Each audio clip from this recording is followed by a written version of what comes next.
President Trump hard at work overseas on day 2 of his first foreign trip as commander-in-chief, holding a series of meetings with Arab leaders in Saudi Arabia. Here he is with the president of Egypt, an autocratic leader who Trump today called, quote, a friend. He was also overheard complimenting his shoes. The warm vibes did not stop there. The president also dancing with his Saudi host, sword in hand. President Trump conducting some business as well while he's there, signing a $110 billion arms deal with the Saudis. Trump touting the investment in American businesses and jobs.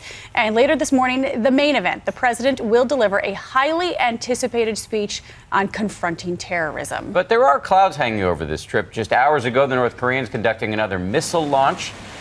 And, of course, here at home, the ongoing questions about the federal investigation into possible collusion between the Trump campaign and the Russians. We do have team coverage this morning. John Carl and George Stephanopoulos are standing by, but we're going to start with ABC's Cecilia Vega, who's in Riyadh. Good morning to you, Cecilia.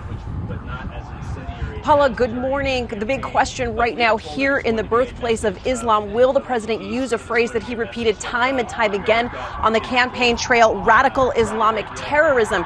But right now, aides tell us this speech that he will deliver later this morning is expected to take a different tone than we had heard from him in the past, a much softer one, spelling out extremism in the terms of good versus evil. This morning, President Trump speaking directly to the Muslim world, hoping to find common ground. Every time a terrorist murders an innocent person and falsely invokes the name of God, it should be an insult to every person of faith.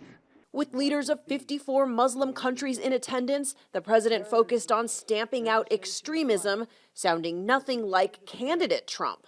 I think Islam hates us. This is not a battle between different faiths, different sects, or different civilizations. This is a battle between barbaric criminals who seek to obliterate human life and decent people, all in the name of religion. People that want to protect life and want to protect their religion. President Trump meeting with one Arab leader after the next.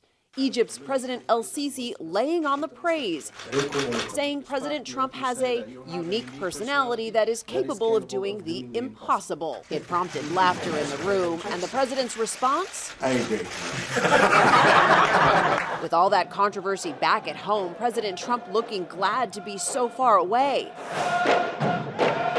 A traditional Saudi dance, typically a symbol of peace after a hard-fought war. And the men fighting with him in that battle back in Washington, Secretary of State Rex Tillerson and Commerce Secretary Wilbur Ross, right here too, dancing with swords. A packed agenda, but not receiving much attention here, human rights. As a woman here in Saudi Arabia, I wouldn't even be allowed to go into this door at a McDonald's. I would have to go through this side that says family section, completely segregated. There is a wall here that keeps the women separate from the men.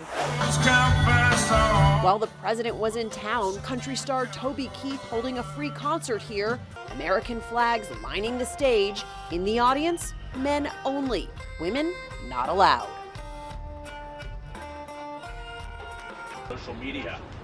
Now, human rights groups rank Saudi Arabia among the 10 least free countries in the world. Women here are denied such basic rights as driving a car. While the Trump White House says that it does not want to lecture countries about human rights, Ivanka Trump is here today, guys, attending a forum on women's issues. She said that while there has been progress in this country, there is still much work to be done. Dan and Paula. Cecilia, thank you. Cecilia Vega leading us off this morning.